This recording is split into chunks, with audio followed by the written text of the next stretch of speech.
Buenas, mi nombre es Henry Alberto.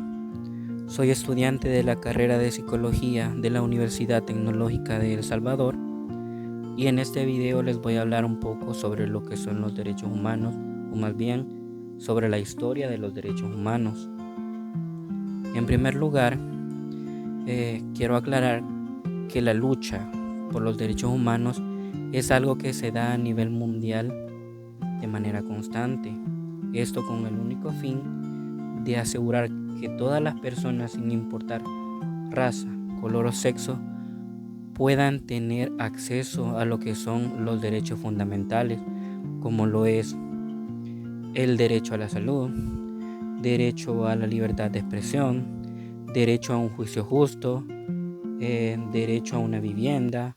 Bien, si tratamos de darle una definición a lo que son los derechos humanos, podríamos decir que los derechos humanos son un conjunto de normas internacionales que buscan proteger la dignidad del ser humano, y no solamente protegerla, sino también garantizar que todas las personas, sin importar su distinción, puedan vivir de una manera más segura, vivir con libertad, vivir con justicia, pero sobre todo vivir en paz. Ahora bien, entrando en contexto sobre lo que viene siendo la historia del surgimiento sobre los derechos humanos, se tiene antecedentes de que los derechos humanos surgieron en Europa, con lo que fue el surgimiento de la Carta Magna o Gran Carta de Libertad.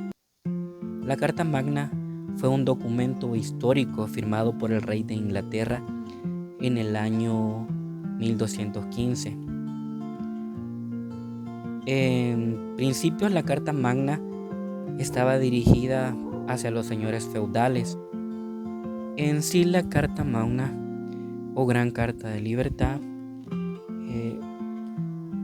fue un paso fundamental o marcó huella, se puede decir, en lo que es la historia de los derechos humanos, ya que abrió paso a lo que es la evolución de los derechos humanos y a la vez sirvió para establecer ciertas leyes, se puede decir, ciertos derechos hacia los súbditos del rey.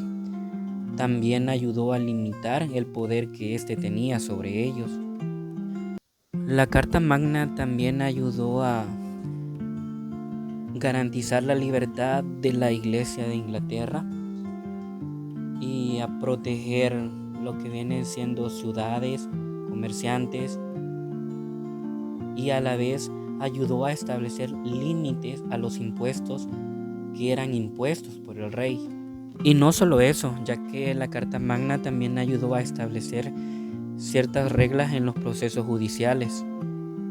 Podemos decir que la Carta Magna en sí fue como el origen o el principio de lo que ahora podemos conocer como los derechos humanos. Pero luego de lo que conocemos como la Carta Magna se dio otro tratado, al cual se le conoce como Carta de los Derechos Británicos.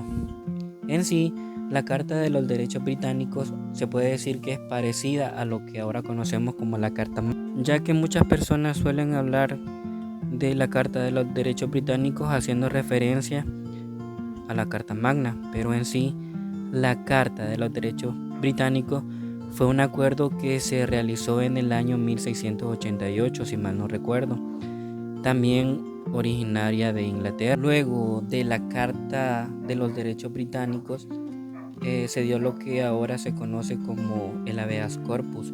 Se sabe que el objetivo del habeas corpus es proteger a aquellas personas que se encuentran privadas de libertad. Un acta que se firmó en el año 1679.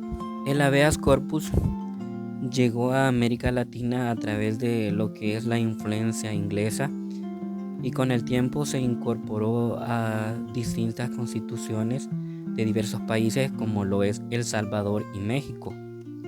Y entre el siglo XIX y XX, el habeas corpus se expandió por casi toda América Latina incorporándose en una gran cantidad de constituciones de la mayoría de países que forman el continente americano.